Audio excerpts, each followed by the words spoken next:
नमस्कार मेरे प्यारे भाइयों बहनों और बच्चों। ये उनके बारे में बताया जा रहा है कि दो बाप बेटे थे। उनकी एक बहू थी। वो बहू दिन भर खेतों में मेहनत मजदूरी करती और वहाँ से जो उसको मिलता मजदूरी, उससे घर द्वार चलता था। तो इस तरह करते करते समय बीत रहा था और उस बहू को फिर एक बच्चा होने वाला था। तो वे दोनों बाप बेटा एकदम आलसी थे। वे कुछ नहीं करते थे, ना कुछ कमाई धमाई करते थे। उनका बस काम था बैठकर घर पर खाना खाते थे और कुछ नहीं करते थे। तो इस क्रम में उस बहू को एक दिन रात को लेबर पेन हुआ, मतलब बच्चा होने वाला था। और वो रात भर दर्द में कर रहती रही, लेकिन बाप बेटा कोई ना तो किसी दाई को नर्स को बुला के लाया, बस बैठकर अपना जो है जो उनका काम था गप्पे लगा रहे थे, इधर उधर के बातचीत कर रहे थे।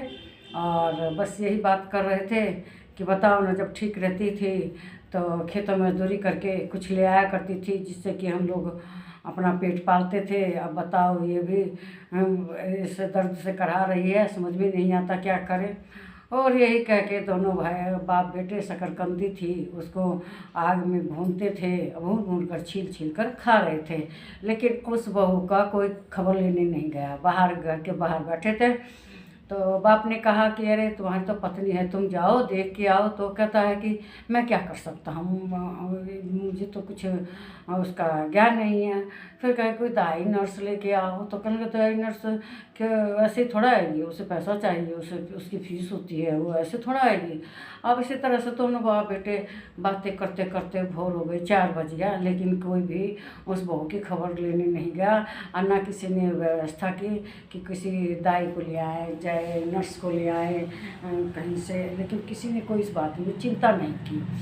तो अंत में ये हुआ कि वो बहुत तेज तेज तक चिल्लाती रही, दर्द से तड़पती रही, लेकिन किसी ने भी कोई उसकी सुध नहीं ली। इस तरह करते करते मतलब फिर रूम में से आवाज़ आनी बंद हो गई। जब आवाज़ आनी बंद हो गई तो उन्होंने सोचा कि कुछ गड़बड़ हो गई है। जब गए तो उसका शरीर एकदम ठंडा पड़ गया था, कहीं उसकी नस वगैरह कुछ नहीं चल रही थी और एकदम शरीर एकदम ठंडा पड़ गया था।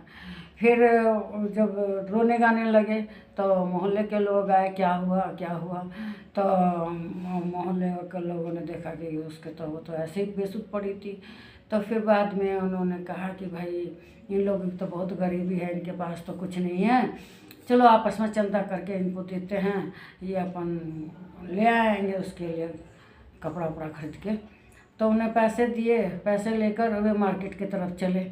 मार्केट में गए तो उन्हें वहाँ एक शराब की दुकान दिखाई दे गई। अब क्या है, शराब की दुकान देखते ही उन लोगों के लालच आ, उन्होंने ऐसे कभी पैसा इतना नहीं देखा था। और उन्होंने क्या किया, वहाँ से शराब खरीदी। फिर एक पकौड़ी वाले की दुकान पे गए, वो पकौड़ी बेच रहा था, उससे पकौड़ी लेके बैठ के खाने लगे। कहने लगे बताओ उसने कितना किया हम लोगों के लिए। अंत समय में भी उसके नाम पे हमें पैसा मिला तो हमने मन भर के अपने, उन्होंने शराब पी दोनों ने और वो क्या कहते हैं उसको पकौड़ी वकौड़ी खाए और घर कोई नहीं पहुंचा। तो इस तरह से वो बेचारी जिंदा रही, तब भी उन लोगों के लिए कमा के लाती रही, उन लोगों का खाना वाना खिलाती रही पेट भर के। और उसके जाने के बाद भी उन्हें पड़ोस के लोगों ने चंदा करके दिया, तो उस चंदों से उन्होंने खूब मन भर के शराब पी और क्या कहते हैं उसको और पकौड़ी वकौड़ी खाई। तो यही आपस में चर्चा कर रहे थे, देखो जिंदा थी तब भी हम लोगों के लिए करती थी और अब नहीं है तो उसके नाम पे पैसा मिला तो हम लोगों ने मन भर के पकौड़े खाई। आज तक कभी हमने इतना मन भर के अपनी इच्छा पूर्ति नहीं की थी।